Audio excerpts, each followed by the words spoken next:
Докато си скролвам в TikTok за нови идеи, случайно падам на това.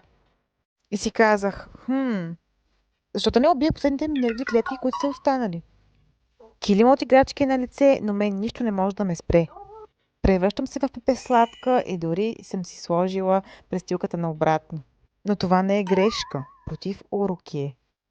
Всичко беше добре, докато не извадих бисквитките Орео, с които ще работя днес. И тогава се замислих. Абе, аз изобщо мога ли да мисля? Направих го да ми е по-лесно, количествата сладко да са минимални, защото за един месец всички сме качили по 5 кг. Ама не общо.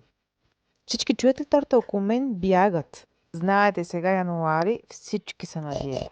Пропуснах един факт обаче. Малките торти са много по-прецизни за измазване и все пак сглобката някакси трябва да стегне преди да правя каквото и да било. И да, знам, че е крива. Кулата в пиза също е крива.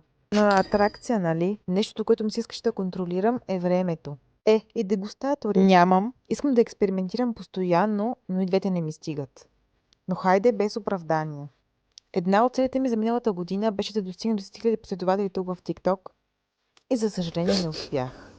Затова сега ще си го манифестирам и знам, че ще се случи.